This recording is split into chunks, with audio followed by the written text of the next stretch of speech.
And welcome back to Project 180, the project management podcast. Today, we are going to be speaking with David Elliott, who I know is like me, he's in the Ottawa area as well. So good morning, David. How are you doing? Great. Good to be here.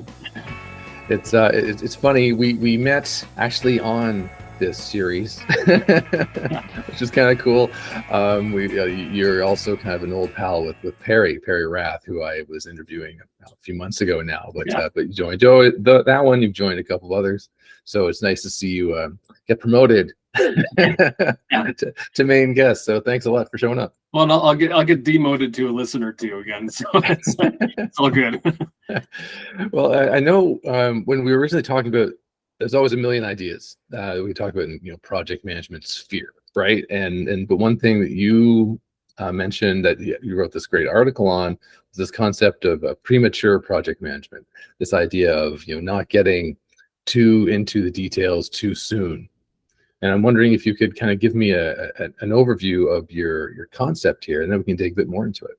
Well, and I know that your audience is project managers in general, and I have to say I do some of that work, but I'm not in that profession. So maybe as an interloper or outsider, I might see things a little differently. So, and I think I constantly run into this. The way we use our language at times, we use a word and then we all think we know what it means, but then we're using it differently and it causes confusion. And this idea of just planning, what is that? And often for me, planning is around understanding the problem and identifying a solution. Then project management is implementing the solution. But a lot of people use the word planning, meaning who's doing what when. And to me, that's the project management part. So again, this word planning is like, have you planned? Yeah, I planned. It's like, well, which one did you do? Right. Often, we get a request from a superior and they're like, we need to start addressing something, plan it. And it's who's doing what when, not why are we doing this? What's broken? Why is it broken? How should it be fixed? And to me, this is the front end of things. And the premature project management is kind of skipping that, is because it's like, my boss asked me for something, I'm going to start delivering. Let's start getting busy. Right. We don't really know where we're running, but we're running fast. Well, let's maybe backpedal a little bit, because I mean, you said, yes, you're not, I'll use my air quotes here, project manager, professionally, but can you maybe explain a bit more about your background and what you do, and that will help kind of with the context of the discussion as well. That's great, and I think it might help. Basically, a lot of my career has been in a field I would call performance improvement, and a lot of that is around designing and facilitating professional learning. So definitely, I've taught leadership kind of content, public speaking, but I do a lot of what's called instructional design. So a lot of that background work is always looking at something, deconstructing it, and then trying to teach it back to other people. And for me, that's a great way for me to learn something. So I've learned a lot of stuff by having to go through and talk to subject matter experts. Say, how do you do this? And then untangling it and then repackaging it so it's coherent for someone else to start to learn something. And that's why, like, some of this stuff, and like the article, and we can share this at the end or whatever with people, but this kind of thing comes up for me because I'm like, what's going on here? And I'm deconstructing something that's not working well, and then trying to untangle that, and then how do I navigate that or work around that or prevent it from happening? So that's does that help? Yeah, absolutely. In terms of developing educational resources and classes, one-to-many classes, things like that, but also materials to help people learn, and using those, the expertise of others to help develop that. Yeah. So which is great, because that's actually a very common theme with much of my career as well. So we could really veer off into a lot of that stuff too. Sure. But in terms of like, I wonder if you give me an example. You don't have to name names, organizations, people, but like even a generic example of what you're talking about in terms of when the planning that kind of became more like busy work, but not really substantive? Just curious. Well, I think maybe what people can relate to is when the project task. Let me slow down. Let me set this up. Yeah, sure. People might be familiar with Amy Edmondson. She writes and does tons of research in this area called psychological safety. And in one of the interviews I listened with her, she said, basically, yeah, don't assign tasks to your staff, give them problems to solve. Mm-hmm. And usually our organizations function by assigning tasks. And so tasks are really jumping to that solution point. Yeah. And so a classic example, one organization wasn't, oh, learners aren't able, or this audience isn't able to do something. It's like, make a video. And it's the format and the content was selected rather than saying, there's a gap, how should we address it? Right. To me, this is where things immediately go off the rails. And I think that's where we have to be careful. And so I imagine other people listening may have experienced that, where it's do this, not why or what is it fixing, but just make that, put together a deck.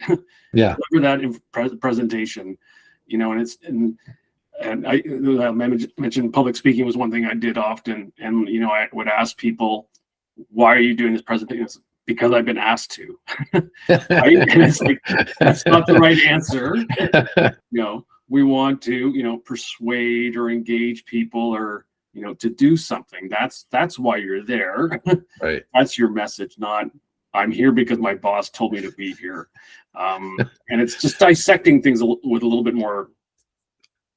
So I also work in the field of design, which in a one-word nutshell, I call intentionality.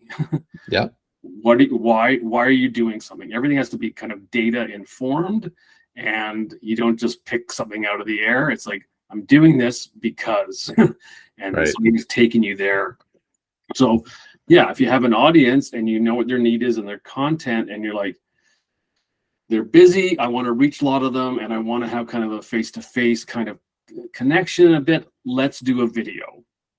Okay, this is now making sense. But just picking video out of the thin air without a rationale or intention probably isn't serving. You're probably not picking the most aligned solution to the situation at hand.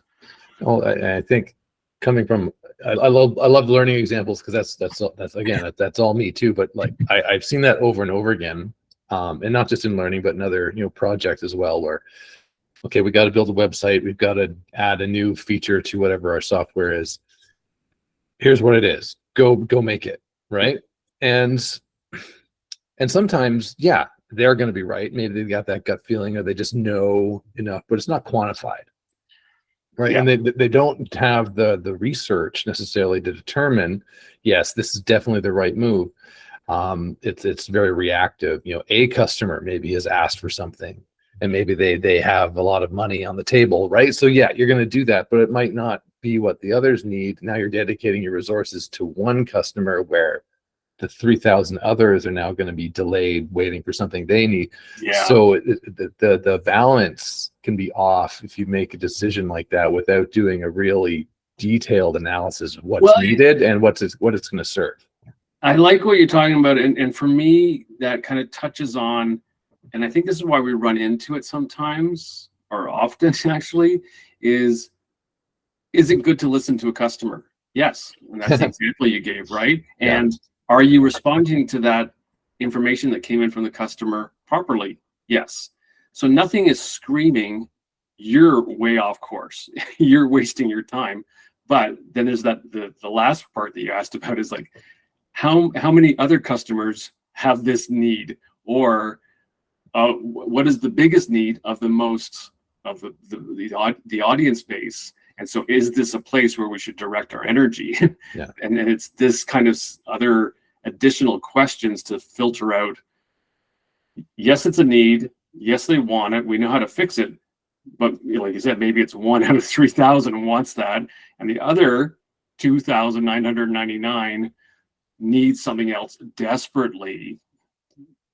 That's the thing we should address first. Yeah.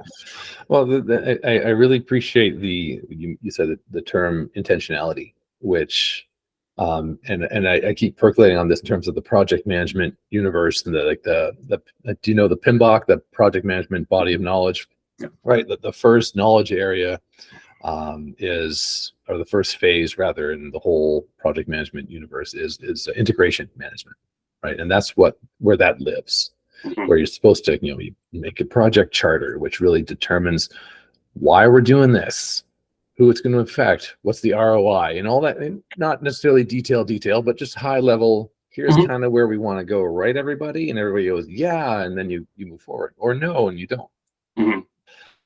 What I find in a lot of organizations and with individuals in organizations, it is reactive, but there's so much going on a lot of the time and so many demands for your attention that you just kind of pick a shiny thing and go for it, regardless. And you're not doing those steps. I think that's what you're referring to, and what that model also says.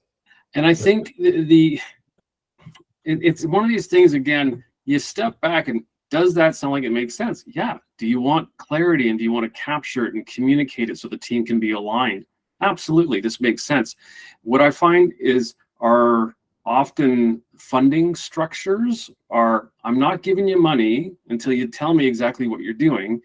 And really, in the design space, it's like, I need a bit of time to figure out what we need to do. Yeah. So I need some at least starter money or approval. Give me 4, 6 weeks, 2 months to do some research and find out what the heck is going on here and who's involved and and then start to write basically your project charter or something to frame it and tighten it up. But yeah, it's this kind of like, there's this tension always around certainty and failure are I think devils at play in workplaces. And it's like, I won't give you money unless you promise and guarantee what you're going to deliver to me, and I want to know up front before you start. And it's not realistic.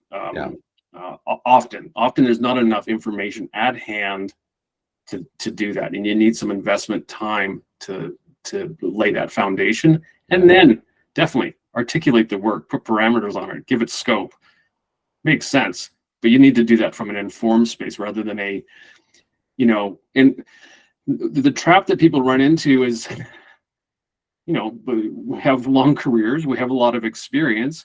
It looks like something we encountered before. I handled the last one successfully. I'm going to go with my gut intuition. I'm going to go with my best educated guess. And it's worked at times. We're facing new kind of problems that are, the technology's changed, the landscape's changed. 10 years ago, who would have said massive amounts of people are going to telework, right? Yeah. Things happen, and that past experience is not, I don't think it was helpful, but it was never crystal ball perfect. And now it is almost not relevant. And we really need to take time at the beginning to say, what is the conditions now and what is happening now? Not my speculation, not my hopeful, wishful thinking. Really be informed with data and then be intentional on how we progress from there. So. Well, there's a couple points, and I want to dig into a couple points of your article too. But before we jump into that more specifically, the whole model of agile development I think comes into play here as and that grew out of the software industry, right? Like, rather than planning a whole 1 year of work, you're planning a couple of weeks at a time. You're working with the client, making sure that it matches their expectations. You realize 4 weeks in, oh crap, no, this isn't matching. So you pivot, and so that allows everybody to grow and kind of work through maybe the ambiguity early, and then it gets more focus as time goes on. But you're in your piece, you have a nice segment on the discomfort with ambiguity. So I want to ask you more about that, because I found that to be true too. Yeah. Like, well, no, we got to nail this down, like right now. But if you don't know what you're doing yet, that's not good. So how would you work through that and understand that ambiguity can actually be okay, especially early on in a project like that? Yeah. So I'm glad you brought that up, and it's just to back things up a little bit. So I took a lot of that thinking was informed from Edward de Bono, who wrote stuff on lateral thinking and creativity, and also pulling from like Gestalt psychology. But like our brains don't like unfinished patterns. There's like this pregnant, empty space. It's like a torture device for our brains, because we're pattern recognition machines, and we want to see the pattern complete. Mm-hmm. And if it's not complete, we fill it in with fiction. And because of that, and it's that there's literally that ambiguity. I don't like it. I'm going to draw a conclusion that makes it complete. I'm going to close it off, even if it's not with real evidence. But I'm going to make myself more comfortable, because that leaving it an empty piece in a puzzle our brains really don't like that. And the discomfort with ambiguity, then most people they want to solve the discomfort. They don't want to fill in the facts, because it's a lot easier to jump. And I take a basic thing from mathematics. How many points do you need to draw a line? 2. You give people 2 data points, they are connected. There's a straight line between those, regardless of what they are. And then really, if you mapped out 100 data points, you'd be like, I'm not too sure if those 2 original ones are actually connected or not. But our brain immediately goes to, they have an association. And it's resisting, and just like, again, I tried to write the article and close off at the end with like being aware of this and just putting the brakes on both ourselves, but also, I guess, organizations. People, we kind of play with a scenario in the beginning where, someone in upper management, sends down a request. They have gone through this probably all by themselves as well.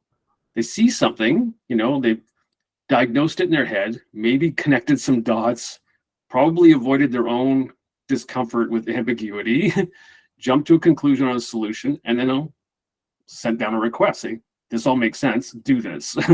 And then we, as executors of the plan, do the same thing. I don't want to question the senior person, and that makes sense, because I don't want to hang out in that unstable space either for very long. So let's just rush to the next step.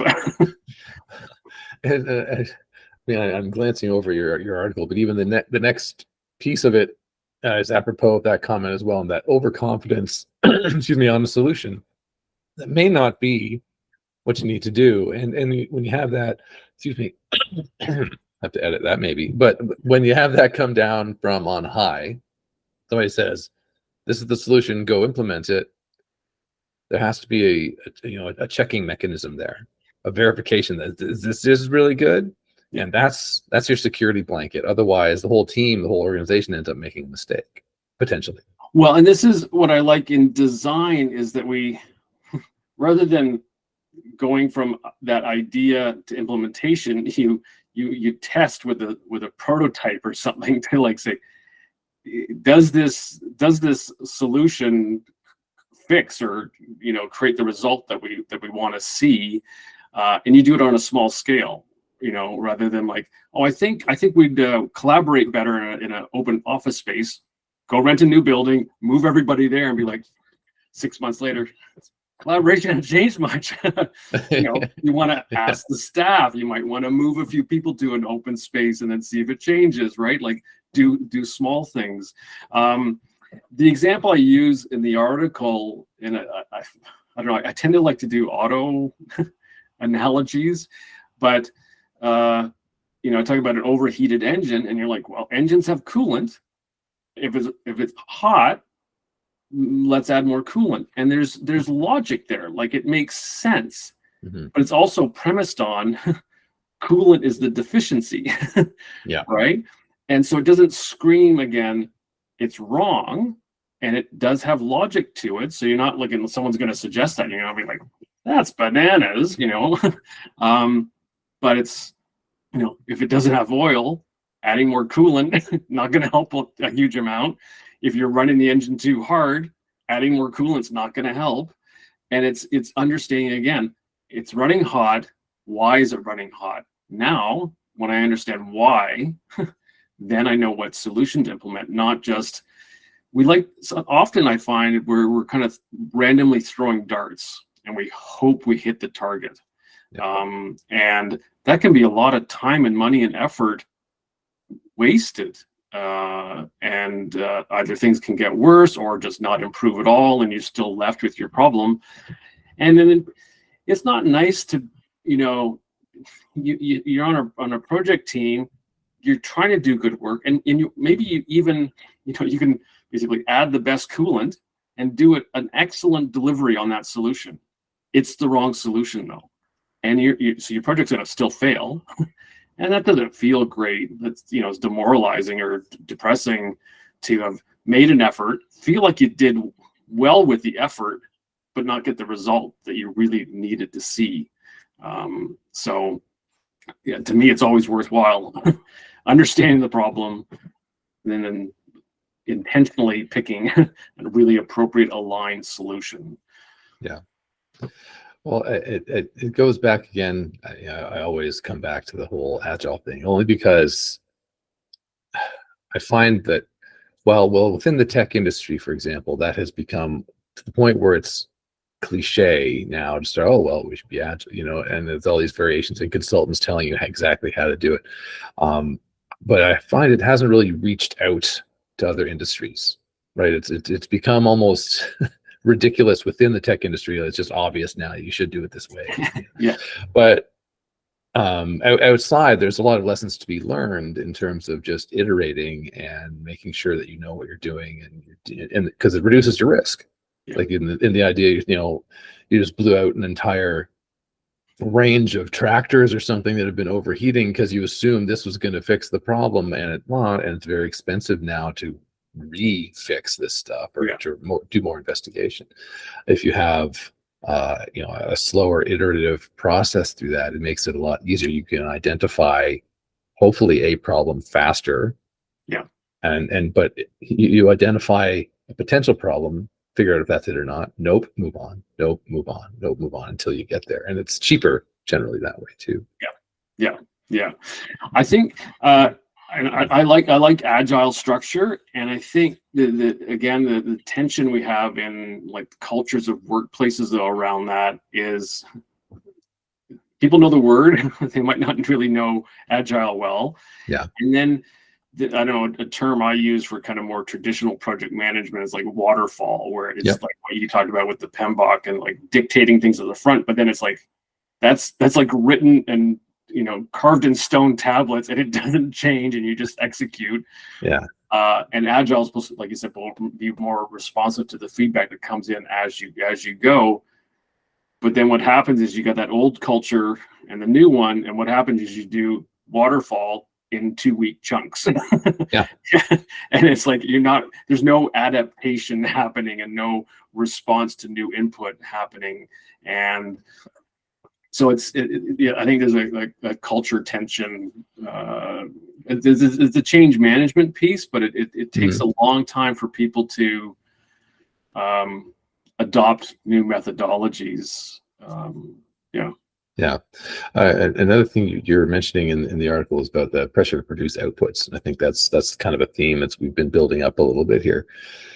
But there is pressure. I mean, like money ain't free, right? Like we have to produce X number of widgets and whatever to sell and keep our company viable. Whatever we're doing, whatever our organization does. So how do you steer somebody who's like, no, we got to sell the widgets, to start thinking maybe we're not doing this the best possible way? Like how do you engage maybe in that change management piece? What would you go into that organization, say, well, here's maybe our first step to start thinking about do this differently? Well, this is where a lot of this I don't know if we can maybe do another session. I'm going to write some more stuff on this too, so it might be another article. But a lot of these problems, it's related to planning, but good planning enables evaluation, and proper evaluation goes well beyond outputs. Mm-hmm. The outputs are supposed to produce an outcome and then an impact. And often I find we don't plan fully and articulate those elements. And then of course, afterwards, we don't look at that either. We only measure, you're supposed to make 100 cars. Did you make 100 cars? Right? And that's easy. It's nice. It's so contained and simple. But we have to ask if it, serves us. Are we achieving our ultimate end point? I'm trying to think of a quick example off the top of my head. Here, this is a real one. And this is also a problem around with measuring outputs, and then usually there's reward mechanisms. If that's your performance piece, then you're rewarded on the achievement. So it was I can't remember the source where I read this, but it is from a legitimate source. But in Russia, there was like a nail factory, and their performance metric was tonnage. So what did they make?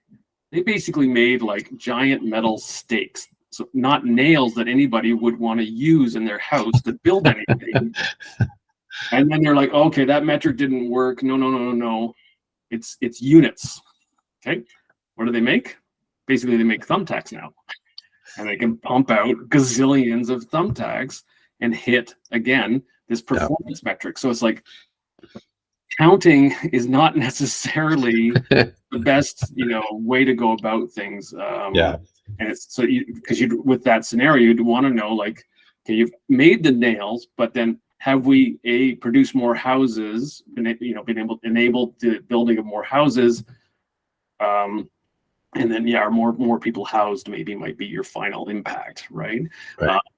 And it's connecting that longer chain of events of what do you really want to happen here.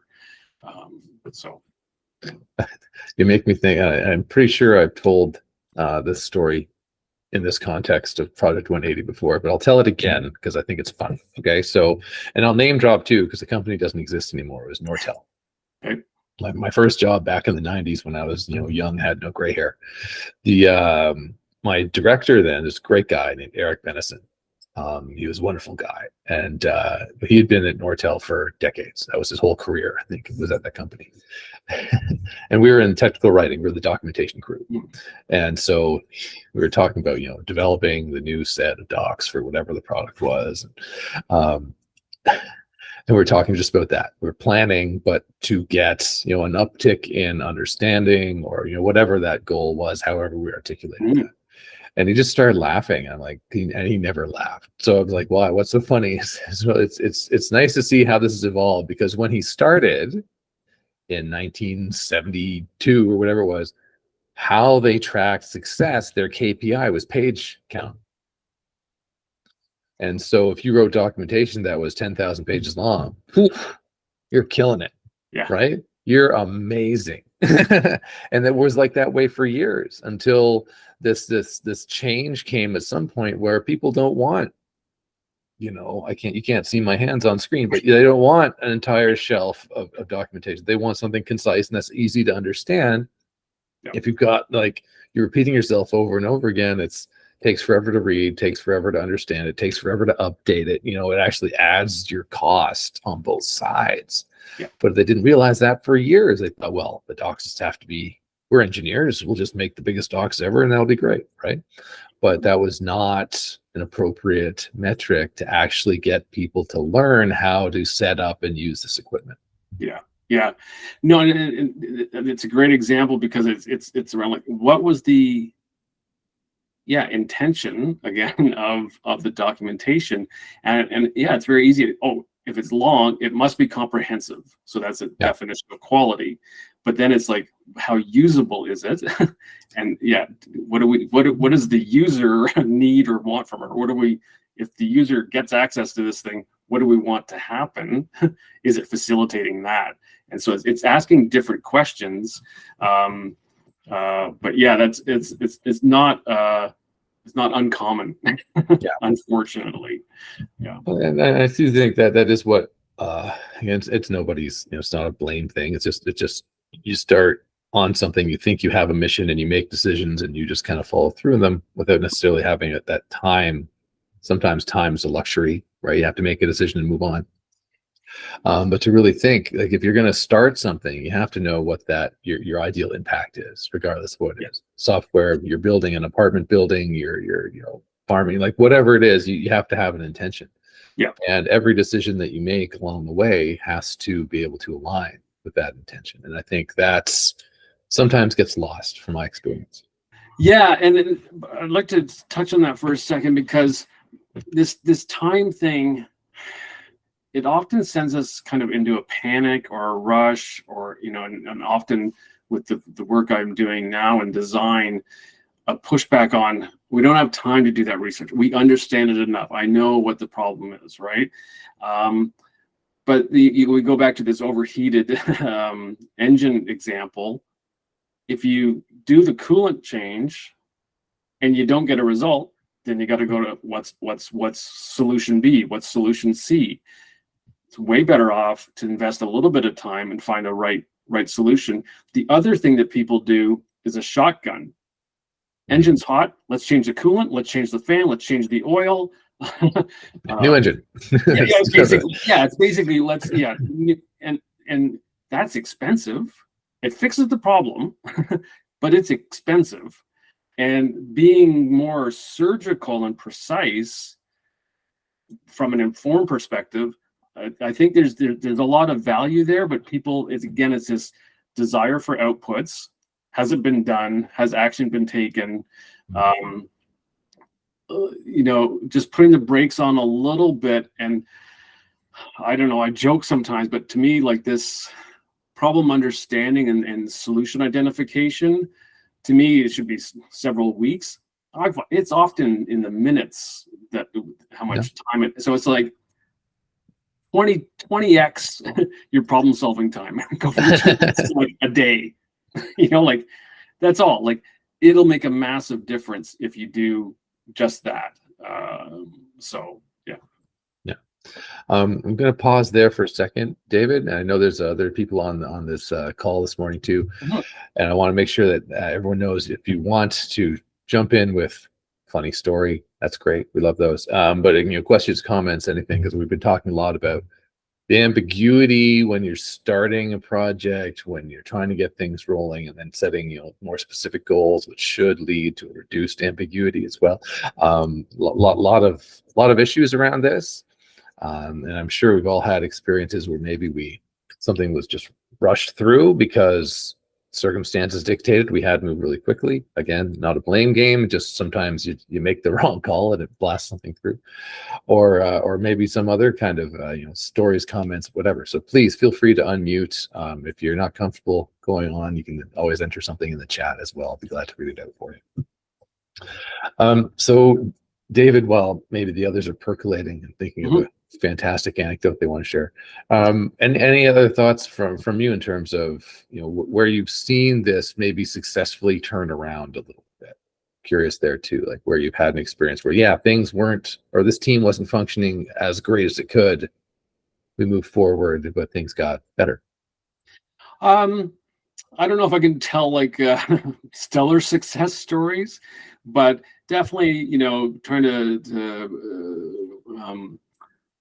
evangelize this approach and have people think more around what I call like proper planning, and also connecting to evaluation, saying like, after you do all this busy work and you've done something, and whatever 6-12 months afterwards, what should be, how should the world be different in a better way? And getting to think a little bit broader. I gotta say, I love this work. To me, I think it has a lot of value. It's also very, I'm not trying to, I'm worried I sound like I'm bragging, but it's very complex. the cause and effect relationships to untangle are really take time. And I would say I'm pretty decent at it. I've worked on several projects. I would say just articulating like the problem, what I do, like basically current state is kind of the problem, and then a future state. Mm-hmm. How do I want it to shift? Like, I'm not fixing it. I just know I don't like the way it is now, and I would like it to be this way in the future. Yeah. And then untangling that and doing some root cause analysis, and then figuring out, what kind of outputs would produce this and what kind of outcomes are going to lead to that final impact that I want. That's I find it's at least 20 hours of a team of 3 or 4 people spread out over several weeks, because you do some work and you come back and look at it like, we made a mistake. Yeah. we got the sequence wrong here, or we're missing a piece of information. And that's even with a situation where we're basically experts and well informed on a topic, so there wasn't additional research being needed.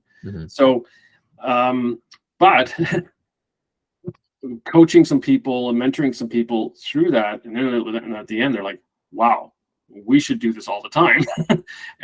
But it does need some expert, I think, guidance, because it's not, we don't do enough of it, so people aren't, it's not like it's a skill that's hanging around unused. And it's hard, and you really have to kind of question yourself and say, did I do this right? And I'm also worried that in some of these tools kind of I'm going to say get abused, particularly in like the capital marketplace, because the problem is I want the user to basically download my app or buy my product, and it's more of a manipulation. And then so one thing I saw recently was someone defined the problem as managers not attending these leadership courses. I'm like, that's not a problem. It's managers don't have certain skills is the problem. The root cause is they're not attending learning sessions to develop new skills. So it's actually the cause of the problem. So it's getting the cause and effect relationships correct and the sequence of events. It's hard work. It takes time, and you'll do it wrong before you do it right.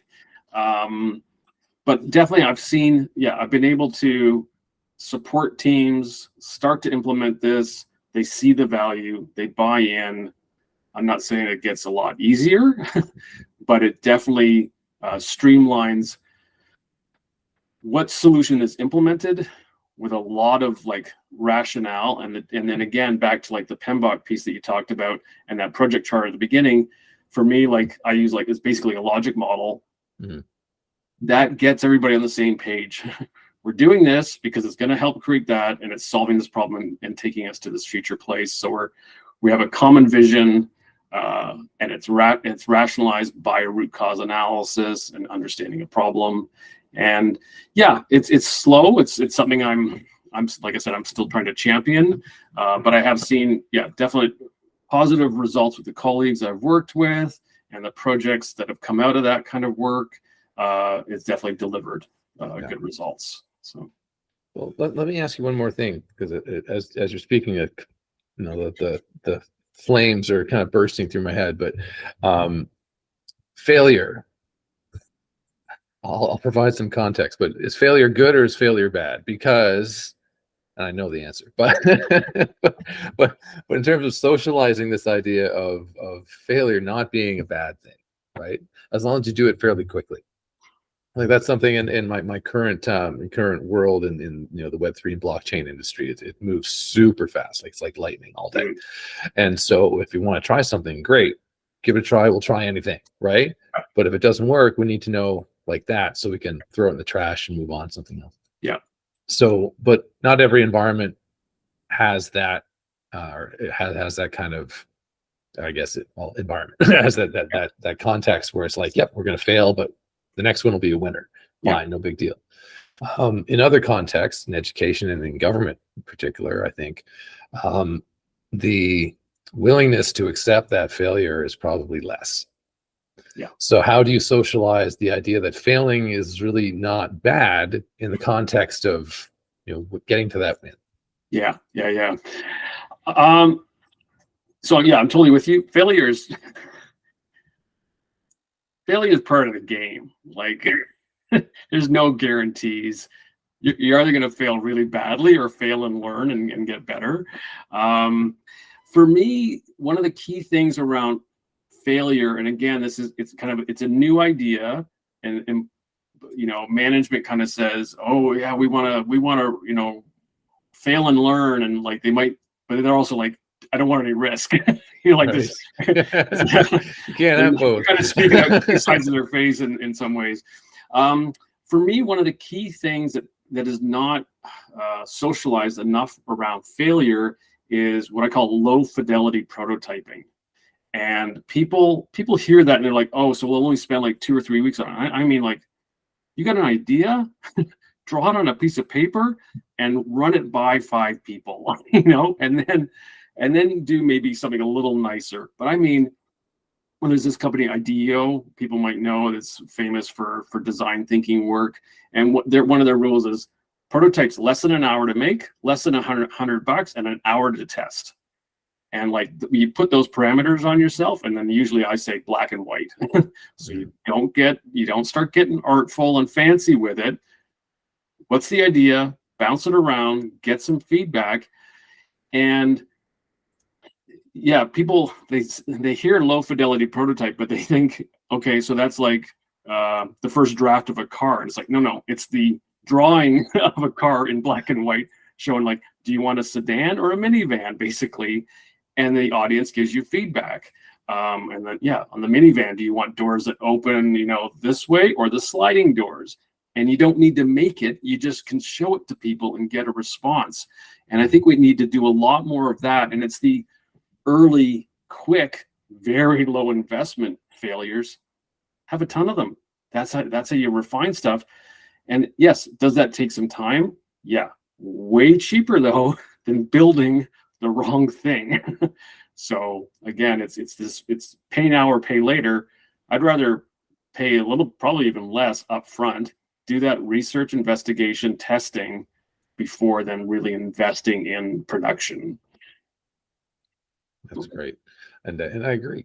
I think maybe we'll leave it there, though. I wanted to give folks one more chance. If anybody wants to jump in, feel free. I'll talk for another 30 seconds while you're thinking about it. But David, I want to say thank you very much. Yeah. I see one person just coming on camera. Is that somebody who has a question? Yay. Yeah, I was just going to share sort of an issue that I've experienced. So I've worked in performance measurement, evaluation, planning and reporting for most of my career. And I think it was interesting, you were talking about risk a little bit. And I think I've definitely experienced a lot of projects or things like that where the problem has not been well defined, which is one of the issues you were talking about. Something that I have found helpful is actually speaking to the group that's trying to, address the problem about, what is the risk if we don't do anything? Because often that sort of elicits a discussion of like, how big of a problem actually is this? Or, oh, wow, this is a way bigger problem than we thought it was. And the scale to which we're going to have to address it is much bigger. So I find that something that sort of makes people think a little bit more and helps with like the sense of urgency, which is, critical to change management. So just my 2 cents. If I can, yeah, Allison, great addition, and totally agree. And what I like about that is often the new topic often gets like an elevated risk at attention, but then you have to say, okay, we've already got 3-4 other things on our plate. What I like to do is map all of them risk-wise, and then you kind of like, that new one, while it just got our attention, it doesn't have the same risk profile. We need to stay focused on, the other 2 that were already on our plate and address those. So I think, yeah, both that the discussion of risk profiling collectively, and that's the other thing, is not just like, hey, I've decided this is the risk profile. Doing it as a collective discussion really helps get people on board and probably creates a better analysis. But then doing it in contrast to other projects you have, that really can set things apart and let you know, okay, where do we really need to focus? Yeah.